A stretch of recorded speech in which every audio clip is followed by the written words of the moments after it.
Apapun yang kau perbuat, perbuatlah dengan segenap hatimu, seperti untuk Tuhan dan bukan untuk manusia.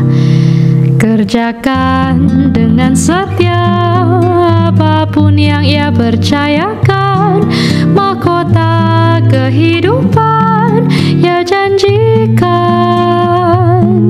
ia janjikan, ia janjikan bagimu.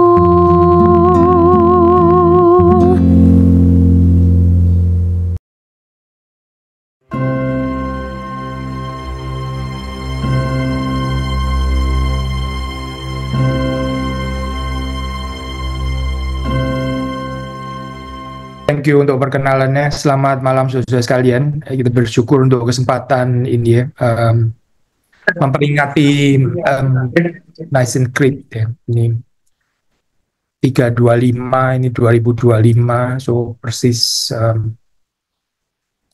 1700 tahun ya. Ini kesempatan yang baik.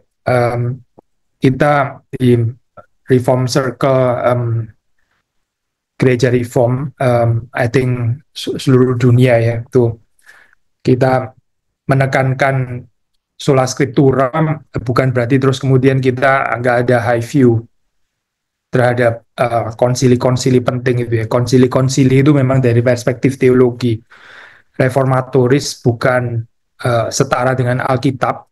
Maksudnya kita nggak bisa bilang ini inerrant and infallible gitu ya. Tapi bukan berarti lalu kemudian kita jadi nggak menghargai atau low view terhadap ini konsili-konsili itu. So hari ini kesempatan kita membahas at least bagian tertentu dari pengakuan iman Nikea ya. Saya akan pakai PowerPoint ya. Ini kasih saya waktu.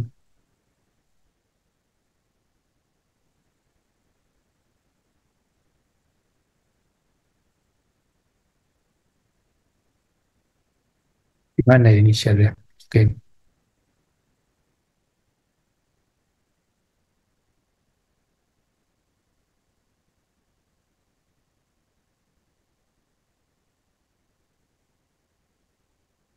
Ya, kita jadi yang pengakuan Nikea 325 ya, saya karena ini peringatannya kan yang 325 gitu kan. Ada perkembangan lagi Nikea Konstantinopolitan itu belakangan, tapi kita stick dengan yang Nikea ini bahasa Yunani name, sudah bisa cek sendiri ntar itu, ini bahasa Latin ya.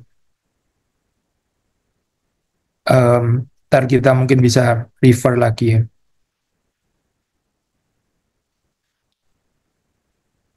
So, yang pertama ini ya, saya.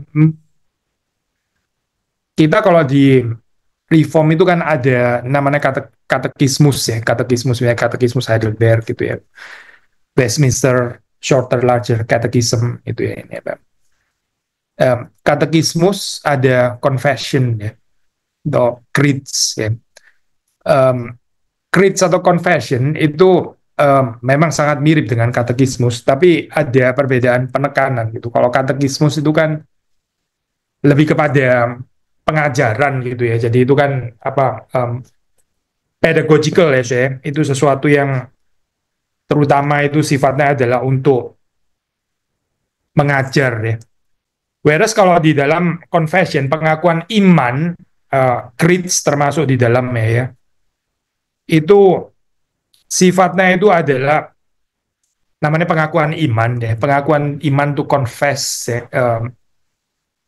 Meskipun juga ada aspek pengajarannya,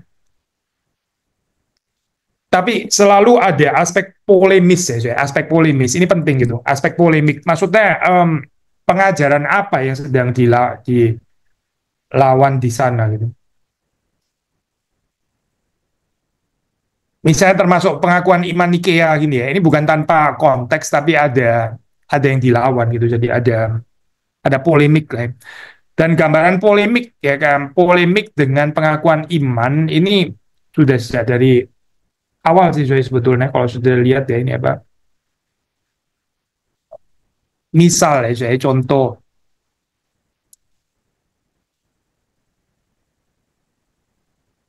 pengakuan akan Yesus Kristus sebagai Tuhan ya juru selamat ini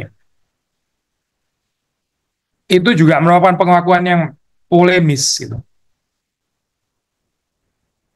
Karena istilah kurios ya,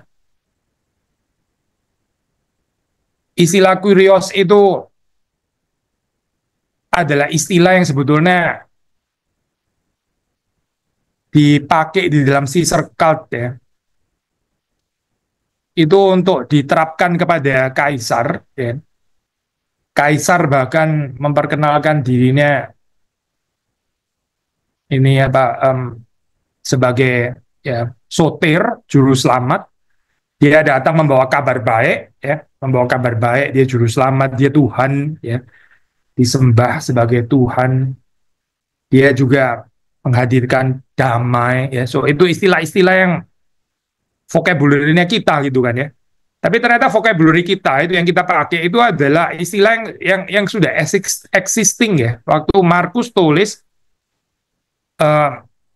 inilah Injil ya, Injil Yesus Kristus, Anak Allah ya, Tuhan dan sebagainya. Itu istilah-istilah yang ada kandungannya semua, bukan istilah yang netral ya. Istilah yang waktu orang confess itu ya, dia bisa dipenggal kepalanya, bisa dibunuh. So itu yang kadang di dalam kekristenan modern ya, itu apa ada hilang ya. Somehow itu seperti kayak nggak ada lagi bahaya gitu ya. Mungkin kita juga politically correct gitu, berusaha menggunakan istilah-istilah yang nggak terlalu ada bahayanya gitu, nggak terlalu ada persoalannya ya. Mungkin karena itu juga kita jadi kayak kurang menderita ya, kurang dianiaya. By the way, saya ngomong gini bukan berarti terus kemudian kita suka penderitaan gitu ya, atau challenge penderitaan. Bukan sih, kita ini bukan masokis ya, kita orang-orang normal gitu. Tapi kalau sudah melihat di dalam perjanjian baru, bukankah kekristenan mula-mula itu memang ini ya Pak,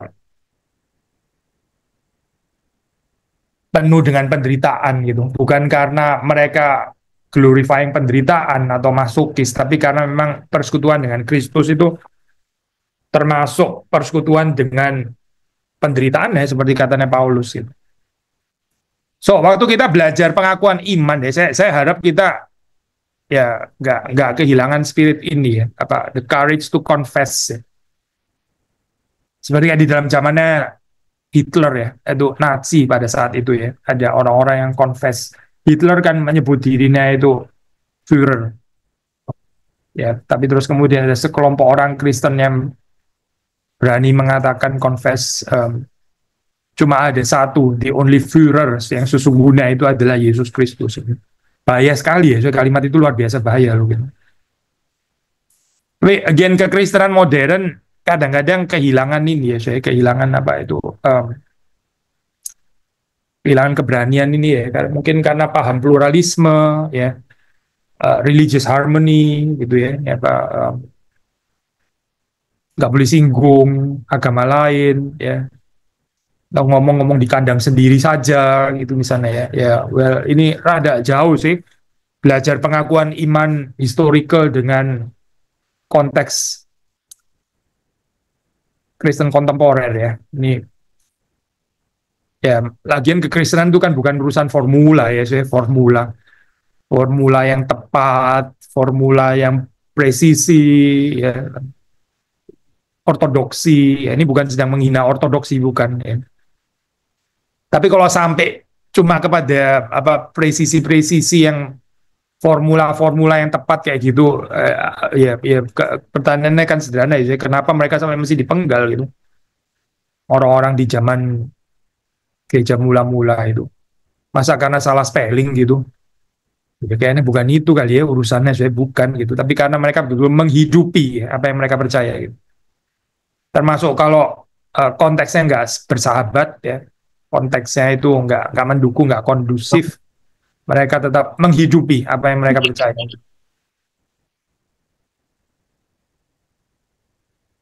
Ya, ini yang saya pikir sebelum kita belajar kontennya ya, ini penting ya waktu kita mempelajari pengakuan iman itu, Creed's Confession ya, sepanjang zaman gitu.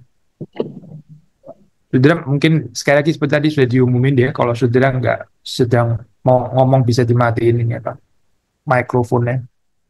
Atau bisa dikontrol nggak sih sama panitia dimatiin semua? Susah ya. Bisa, Pak. Iya, kalau nggak matiin aja semua ntar kan, maksudnya saya nggak ekspektannya jawab di tengah-tengah juga sih ini. Kan memang bukan di sini ya tempatnya. Thank you.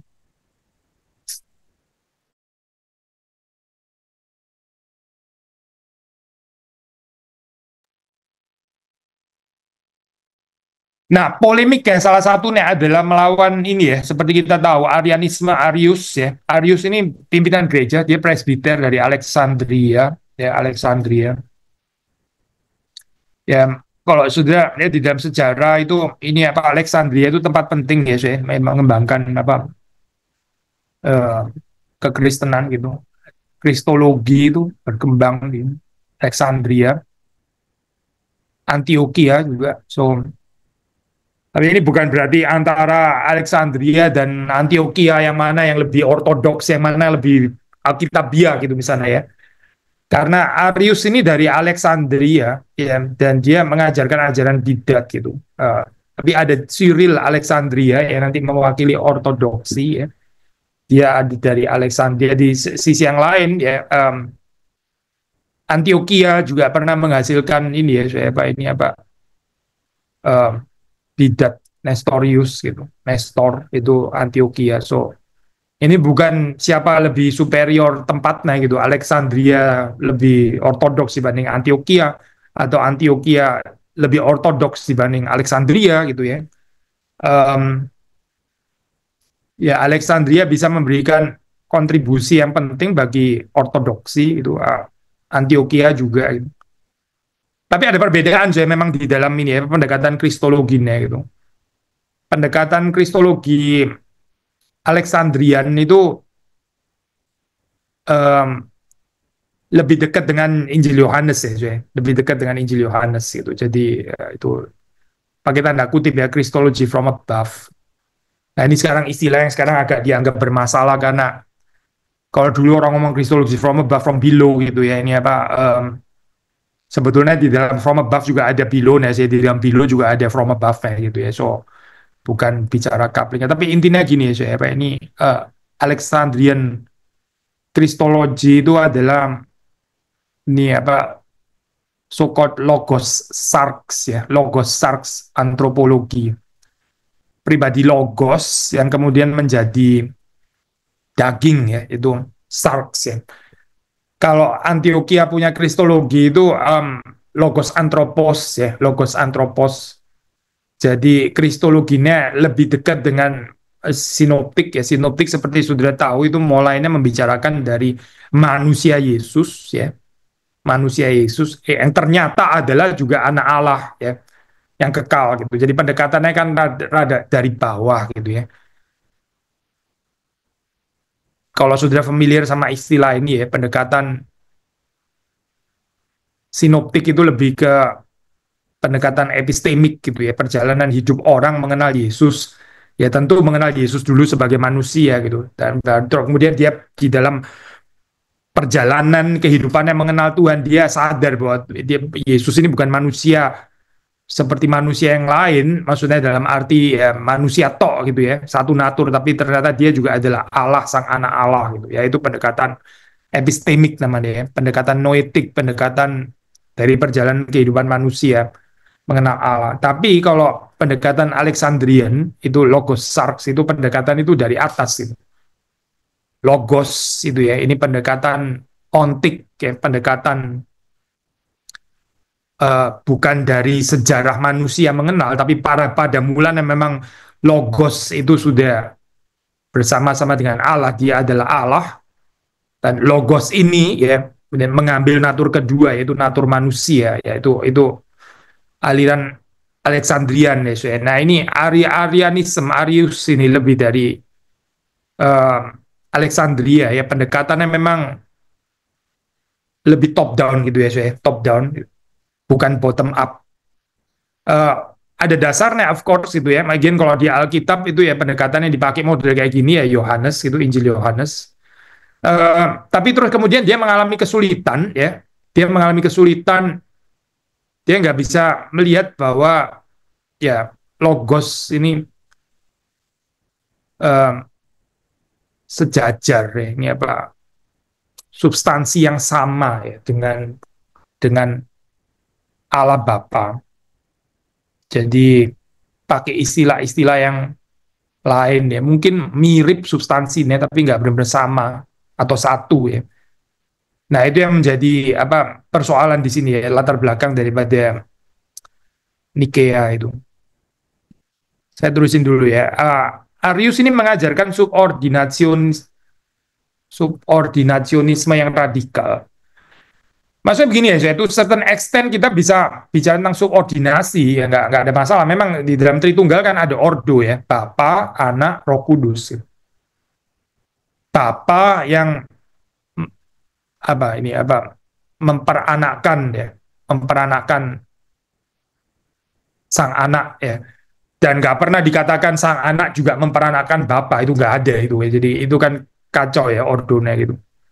Demikian juga Bapa dan Anak ya, dari Bapa dan Anak itu keluar Roh Kudus, proceed ya, dan nggak pernah dikatakan tapi the Father juga proceeds from Roh Kudus, dan nggak ada jadi kalimat itu, nggak pernah, itu ngawur itu.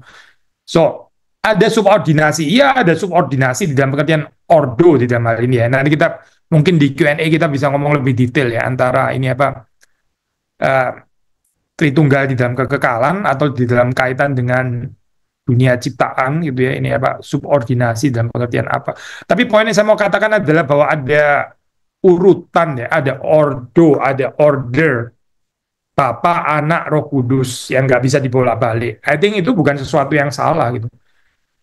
Tapi waktu kita belajar Tritunggal yang ortodoks ya, ini kan kita juga insist konsubstansialitas ketiga pribadi ya, itu substansinya itu sama, substansi atau esensi yang satu dan sama itu dimiliki secara sempurna oleh ketiga pribadi ya. Jadi Bapa itu sepenuhnya Allah, Anak juga sepenuhnya Allah, Roh Kudus sepenuhnya Allah ya. Nah, di satu sisi ada ordo ya, Bapa, Anak, Roh Kudus. Di sisi yang lain juga bicara tentang equality ya, bicara tentang kesetaraan, bicara tentang konsubstansialitas. Nah, itu yang ditolak oleh Arius. Jadi bukan cuma sekedar mengajarkan subordinasi. Kalau subordinasi di dalam pengertian ordo ya nggak ada masalah gitu ya. Itu bukan sesuatu hal yang nggak ortodoks itu. Tapi ini ya subordinasionisme radikal ya. Ya, salah mengerti ayat-ayat tertentu di dalam Alkitab yang seperti kayak mengajarkan ketidaksejajaran Bapa dan Anak. Ya, nanti kita bisa bahas mungkin satu dua. So, jadi apa sih pengajarannya Arius ini ya? Ini ya beberapa ya, saya pakai bahasa Inggris saya lebih simpel itu. Yaitu dia mengajarkan bahwa Allah itu ya, itu memperanakkan logos Son itu ya, logos anak ini out of nothing by his own will, and that the logos Son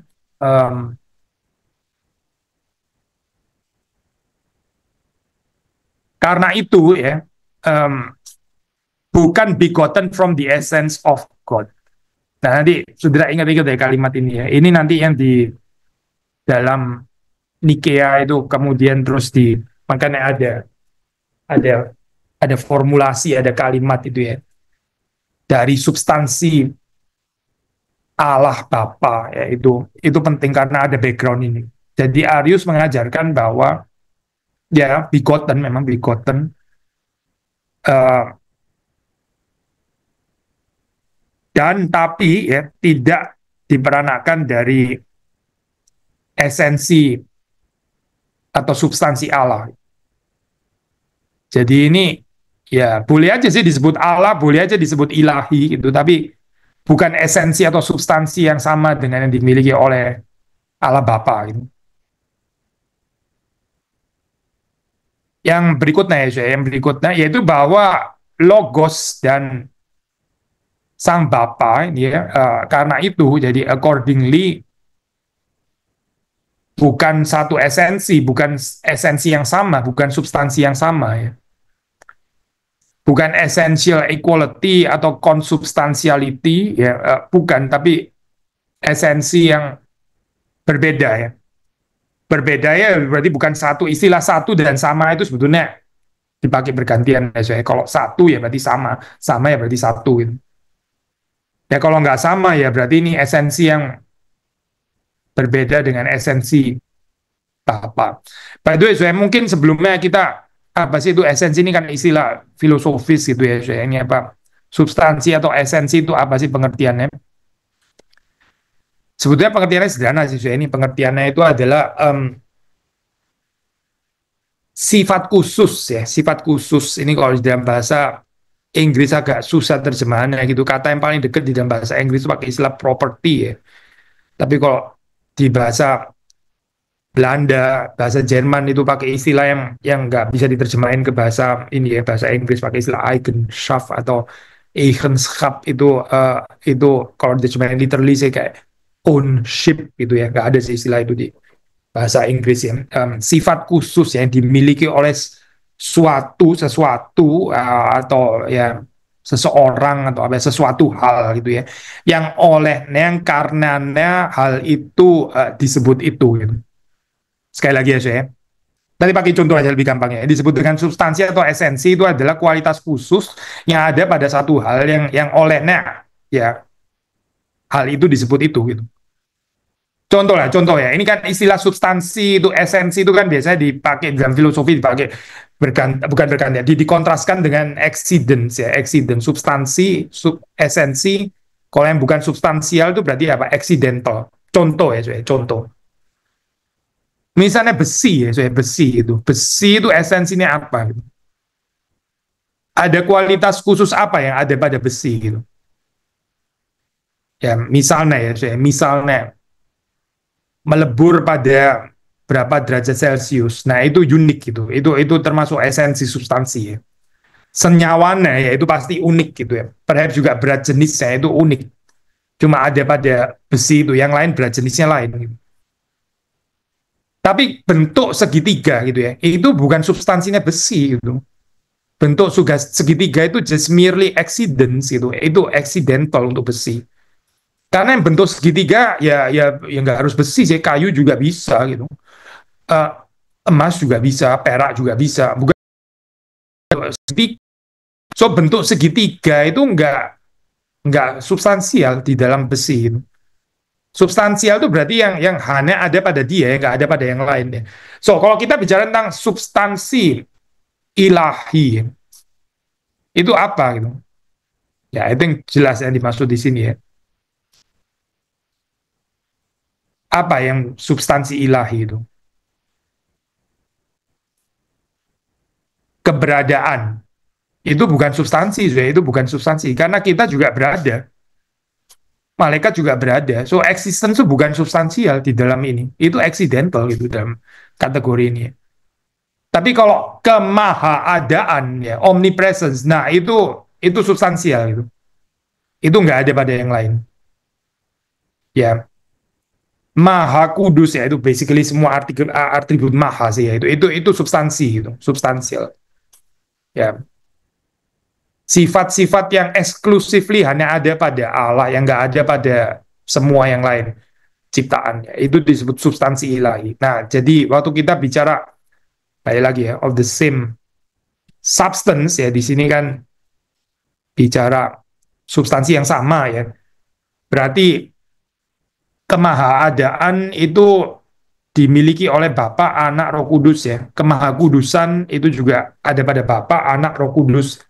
Kemahatauan itu ada pada Bapa, Anak, Roh Kudus ya. Ini bicara tentang kemahatauan yang sama, yang satu dan sama.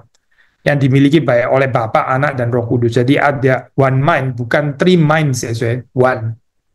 Karena pengetahuan sudah tahu, pengetahuan itu urusan dengan mind kan. Ya berarti itu satu pikiran ya. Waktu bicara tentang being bahkan ya, itu kalau sudah baca di dalam Belgic Confession, salah satu Reform Confession yang paling early ya, juga bicara tentang ketunggalan ya, being satu. Gitu. Yang tiga itu adalah pribadinya. Karena kemahaadaan itu juga satu, bukan tiga. Gitu. Satu substansi kan ya, same essence. Nah itu maksudnya the same essence itu ya, satu kemahatauan, satu kemahahadiran ya, kemahaadaan itu satu gitu. Jadi kita nggak bisa bilang three beings, tapi one being yang di-share oleh ketiga pribadi atau istilah lebih tepat ya, saya entah salah mengerti lagi ya, bukan dibagi-bagi ya, bukan. Tapi dimiliki secara sempurna, secara keutuhan ya, oleh ketiga pribadi, oleh setiap pribadi. Nah, ini yang nggak diterima oleh Arius. Arius bilang itu Logos and the Father itu bukan same essence. Itu esensinya berbeda. Atau katakanlah mirip gitu misalnya ya. Mirip sih esensinya. Ya, Logos boleh juga dibilang ilahi, tapi ini keilahian yang berbeda dengan keilahian Bapa ya. Jadi bukan satu atau sama. Yang ketiga ya, Arius mengajarkan bahwa karena itu ya yang disebut Allah itu ya the only God, itu the true God. Tapi the Logos Son itu bukan true God. Ini kalau boleh saya balikin lagi ya supaya ntar nggak kepanjangan. Ini kan masih ingat ya, ini tiga. Ini coba lihat ini ya. Tiga ini aja yang pertama. Coba sudah lihat di pengakuan iman. Ini tadi ya. Ini kan filium Dei analanatum ex patre unigenitum hoc est de substantia patris ya, ini dari substance of the Father kan ini ya, hoc est de substantia patris, lalu dibilang Deum ex Deo ya, ini Allah dari Allah ya, ini kan ada kalimat ini kan, lumen ex lumine, light from light, Deum vero de Deo vero, ini apa, Allah yang true God from true God ya, Allah sejati dari Allah sejati ya. Ini yang ditolak oleh Arianisme ya. So ada konteksnya kalau sudah melihat di sini ya, karena Arius bilang ini bukan true God. Logos maksudnya ya. Logos Son itu bukan true God. The Son itu adalah ya creature ciptaan dari the Father ya, meskipun ini ya ciptaan yang sangat unik sih, di atas kita semua. Boleh juga disebut mediator itu ya, mediator. Tapi ya again it's a creature ya, a creature ciptaan dari Bapa.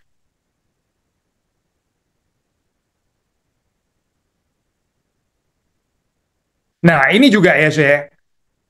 God only became Father when he begot the Logos Son. Sepertinya ada logiknya. Tapi kan ya namanya Father ya, itu God itu Father ya, dia Father adalah kalau ada anaknya kan ya, benar kan ya saya? Karena Father itu kan istilah relasional, benar kan?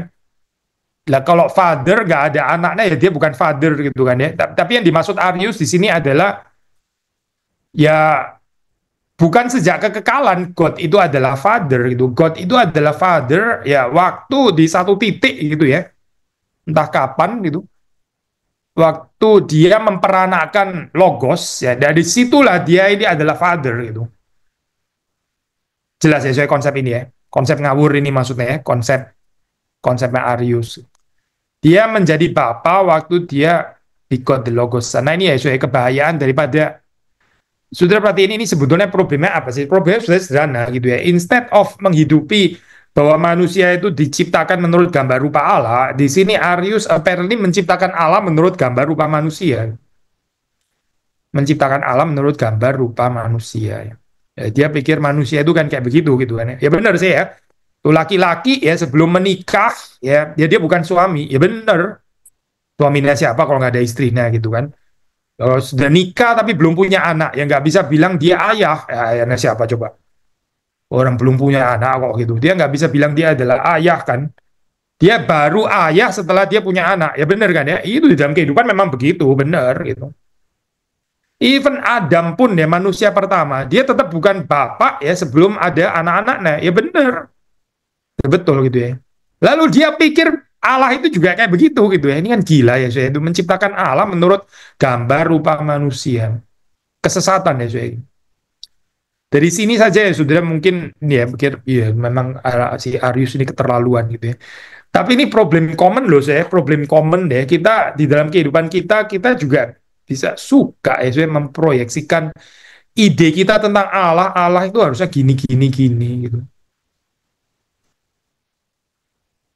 Kalau saya susah, saya berdoa ya Allah itu harusnya memberi saya jawaban nggak lebih daripada 1 minggu. Itu Allahnya siapa ya gitu. Jangan-jangan self proyeksinya kita loh gitu. Allah nggak boleh diem gitu. Memang kenapa ya? Kalau saya diperlakukan tidak adil ya, Allah harusnya segera membalaskan orang-orang jahat itu. Ya, kita kita menciptakan Allah menurut proyeksi kita sendiri.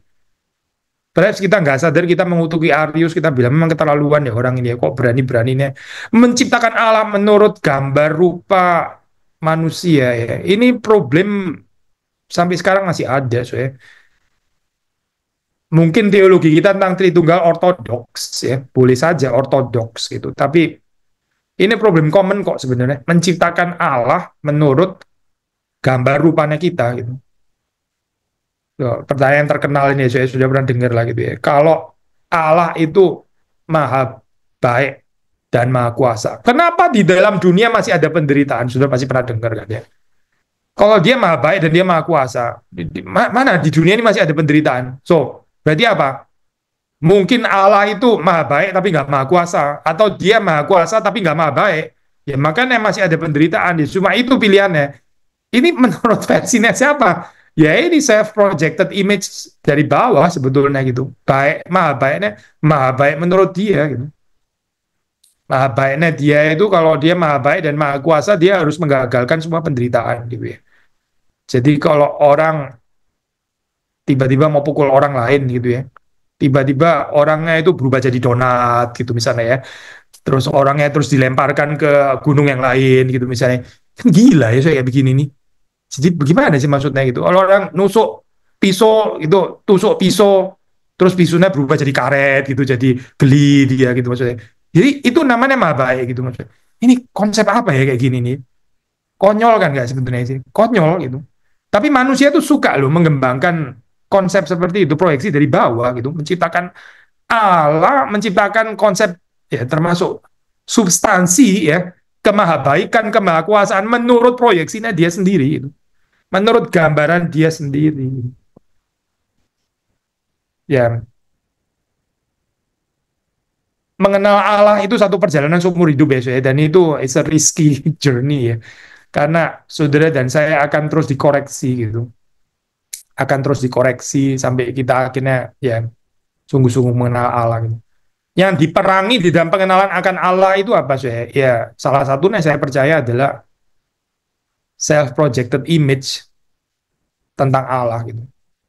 Ya ini kesesatan Arius yang juga kayaknya kesesatan saudara dan saya juga.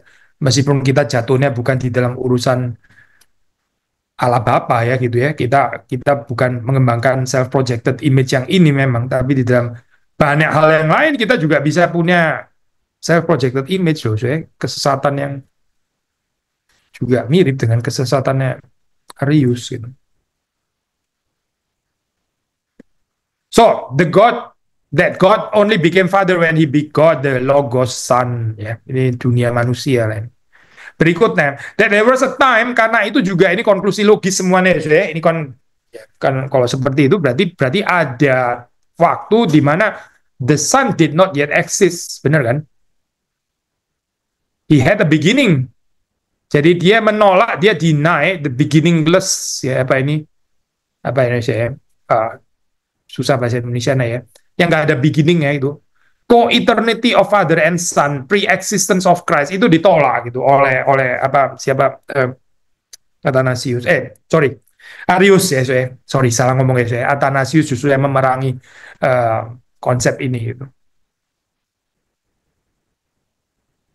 Nah makanya kalau sudah melihat dari variasi-variasi ini, yaitu konsep seperti eternal generation, yaitu diperanakan di dalam kekekalan, itu sebetulnya adalah kontra Arius ya gitu, karena Arius percaya generation of the son by the father, ya nggak ada penolakan, tapi bukan eternal generation, karena generation diperanakan, nah itu ada di dalam waktu tertentu sebelumnya, ada saat di mana anak itu belum diperanakan gitu. Itu konsep daripada Arius ya. Ya, dan ya ini terakhir, bahwa logosan ini karena itu subordinate to God. Ini bukan dalam pengertian ordo tadi ya, saya ordo yang beres ortodoks, tapi subordinate di dalam pengertian ya, memang benar-benar lebih rendah. Even sebelum menciptakan dunia juga sudah lebih rendah. Ini yang disebut dengan radikal subordinasionisme tadi ya, subordinationism radikal ya. Nah, sekarang again coba kita baca lagi ya, ini apa? Terjemahan bahasa Inggris ya. And I believe itu in one Lord Jesus Christ, satu Tuhan, yaitu Yesus Kristus.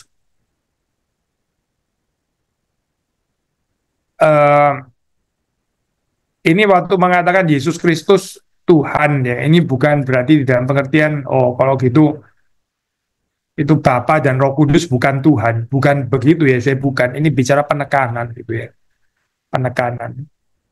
Waktu bicara satu Allah yaitu Bapa ya, itu bukan berarti terus kemudian Yesus Kristus bukan Allah dan Roh Kudus bukan Allah, karena yang Allah itu hanya pribadi Bapa, bukan begitu ya, saya ini apa? Ini kan bicara tentang penekanan ya, one Lord Jesus Christ, satu Allah yaitu Bapa, satu Tuhan yaitu Yesus Kristus. Nah ini kalau sudah melihat secara keseluruhan sudah dibahas ya sebelumnya, saya mungkin nggak perlu masuk ke sana. Sudah bisa baca Nicene Creed dari awal sih.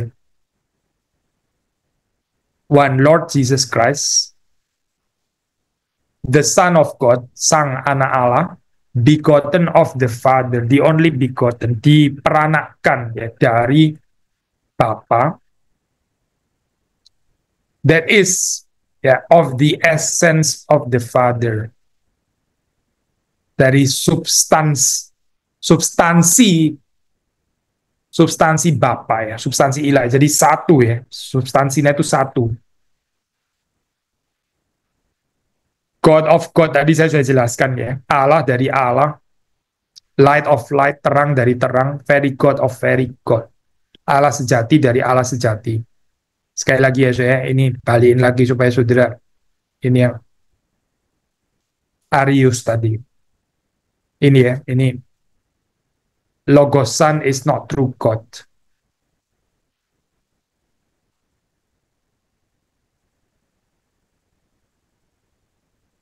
Begotten, not made ya, bukan diciptakan, karena Arius mengajarkan ini a creature of the Father ya, jadi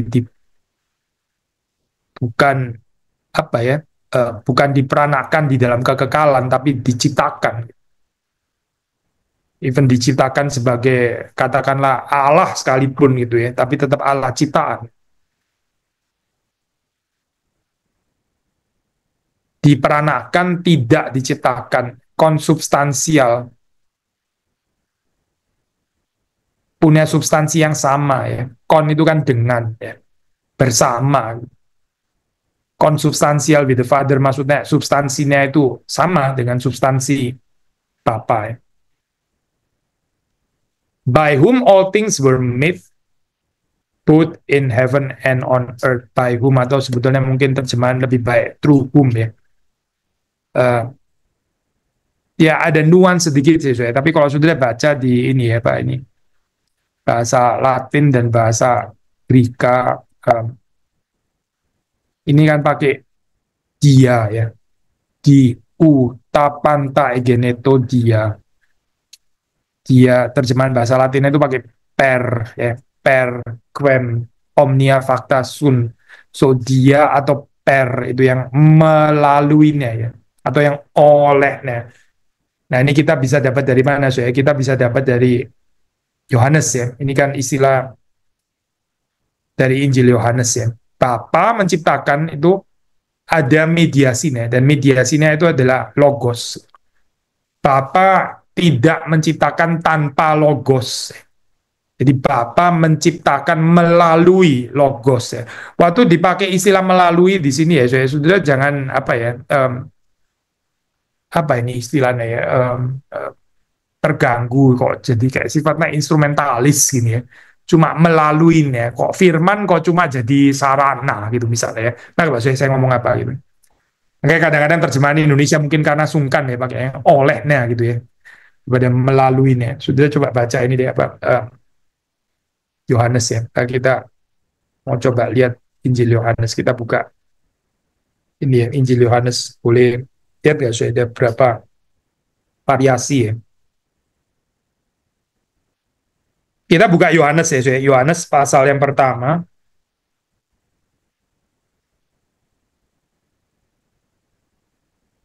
Saya baca ya. Pada mulanya adalah firman, firman itu bersama-sama dengan Allah, dan firman itu adalah Allah. Ia pada mulanya bersama-sama dengan Allah. Segala sesuatu dijadikan oleh dia ya, oleh dia. Dan tanpa dia tidak ada sesuatu pun yang telah jadi dari segala yang telah dijadikan oleh dia kan. Ayat yang ketiga. Coba kita lihat ESV ya. Saya nggak tahu sudah di Malaysia pakai apa itu terjemahan Inggris yang mana. Tapi kalau di ayat 3 ESV, all things were made through him. Through him.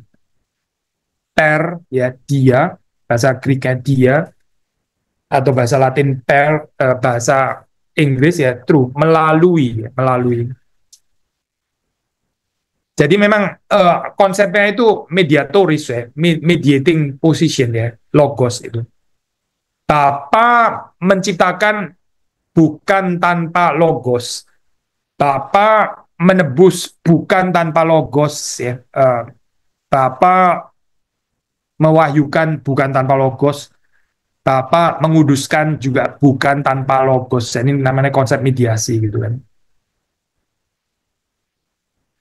Kita jangan karena konsep mediasi ini terus jadi low view ya, saya cuma mediasi gitu ya. Ini apa? Bukan sumbernya gitu kan ya. Itu saya pikir again lagi-lagi jangan-jangan kita ini kembangin konsep dari bawah ke atas. Lagi-lagi menciptakan apa itu high, apa itu low menurut image di dalam ciptaan gitu. Ya, tapi di dalam kitab suci saya pakai istilah true itu ya. Itu bukan berarti terus kemudian yang true which atau true whom itu menjadi low view, bukan itu poinnya saya, bukan. Tapi di sini memang istilah yang saya pakai di sini pakai by whom ya. Ini sedikit mirip bahasa Indonesia sebetulnya. Sebetulnya terjemahan yang mungkin lebih dekat dengan Nicene Creed, baik yang versi Latin atau versi Yunani atau bahkan dengan Injil Yohanes itu ya adalah through whom ya, through whom all things were made. Bapa nggak pernah menciptakan tanpa sang logos. Jadi mengapa ya kesetaraan Yesus dengan Allah ini penting gitu? Kita juga bisa membicarakan nanti ada bagian berikutnya ya tentang dua natur Kristus. Kita juga bisa tanya nanti mengapa kemanusiaan Yesus itu penting ya. Ini bidatnya juga banyak yang nggak percaya kesejatian kemanusiaan Yesus ya. Tapi di sini melawan Arianisme ini bicara tentang keilahian Yesus ya. Mengapa ini penting? Ya, karena tanpa ini ya, tanpa kesetaraan ini ya, ya sederhana dia mediasi itu kan memediasi, namanya memediasi ya. Dia sekaligus mewakili Allah dan mewakili manusia kan. Pribadi Yesus ini satu-satunya ya. Satu-satunya yang bisa menjadi mediator Allah dan manusia karena dia Allah sejati, manusia sejati. Nggak ada pribadi yang lain yang Allah sejati, manusia sejati. Nggak ada, yang lain nggak ada. Satu-satunya adalah pribadi Yesus ini, ya. Allah sejati, manusia sejati. Nah, kalau keilahiannya hancur, kesetaraannya itu dihancurkan, ya dia berarti nggak bisa mewakili Allah, gitu. Istilah mewakili ini apa ya, saya bukan mewakili like nabi-nabi mewakili Allah. Saya nggak pakai istilah mewakili seperti dalam pengertian itu.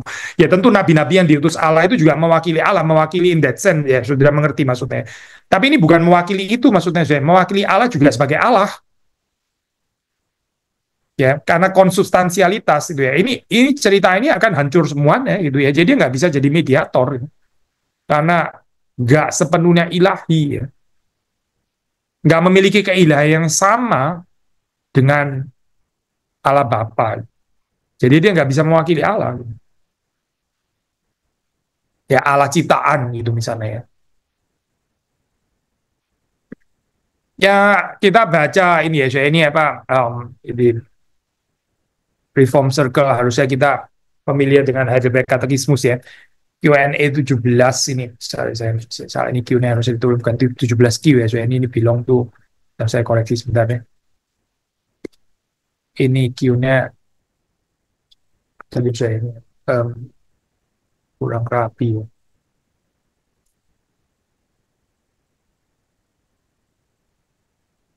Saya share lagi, ya.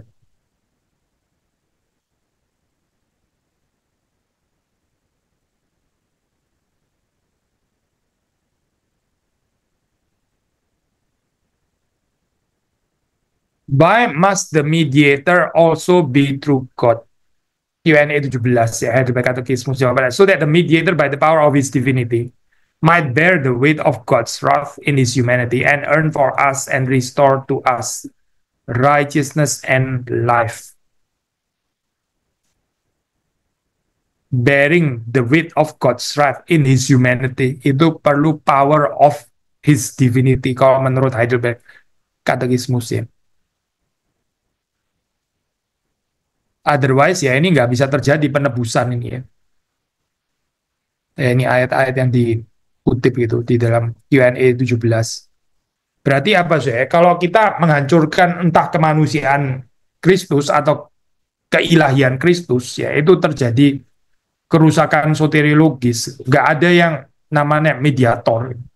Kalau nggak ada mediator, ya nggak ada jalan keluar, sudah berarti nggak ada penebusan, nggak ada cerita keselamatan. Soteriologi ini penting, ya, saya. Kristologi itu kalau kristologinya sesat, ya, kalau Tritunggalnya sesat, itu yang terancam bubar itu adalah cerita keselamatan.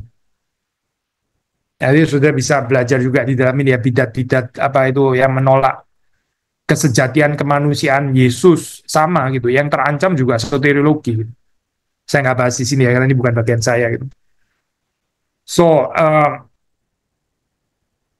nggak cukup, ya, saya dengan kita mengatakan, ya, yang penting kan percaya pokoknya ada satu Allah, Allah yang sejati, ya, Allah yang sepenuhnya ilahi gitu. Tapi kalau Yesus, ya mungkin boleh sebagai yang lebih rendah atau lebih rendah sedikit, meskipun posisi sangat unik. Tapi kalau kita percaya seperti itu adalah, ya, yang gini, saya yang bubar itu adalah, ya, cerita keselamatan kita. Berarti Yesus itu nggak benar-benar bisa mewakili Allah. Dia nggak bisa jadi mediator, karena dia bukan Allah sejati. Sama kalau dia juga bukan manusia sejati, dia juga nggak bisa menebus kita juga. Nggak bisa mewakili kita, nggak bisa menggantikan kita.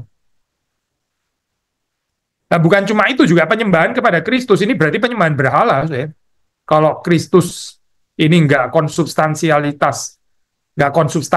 dengan Allah Bapa, ya berarti ini berhala. Makanya saya ini apa, mengerti Tritunggal, mengerti Kristologi yang benar, yaitu penyembahan yang benar. Serius loh saya ini. Kalau kita gagal mengenal Kristus yang diberitakan oleh Alkitab, ya kita konsepnya berbeda.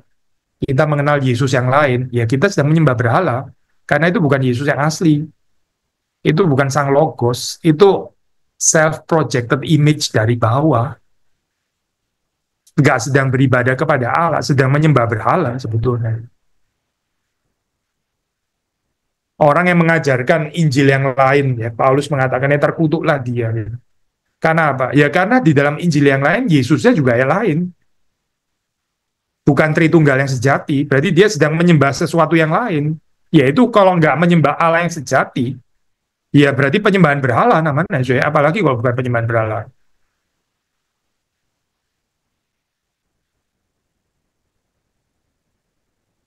Ya, saya mungkin sebetulnya masih bisa lihat juga dari apa ini ya, apa Westminster Confession gitu. Tapi Westminster Confession sebenarnya lebih banyak um,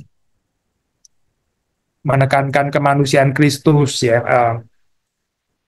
dua natur dan sebagainya gitu. Keilahiannya itu di assume ya di dalam bagian itu tentang Christ the mediator. Tapi mungkin ya saya berhenti agak sedikit lebih awal nih, kira-kira 10 menit lebih awal ya, 50 menit kita bisa masuk ke Kristuslah Raja atas segala raja, Kristuslah Tuhan atas segala Tuhan. Rajakanlah Kristus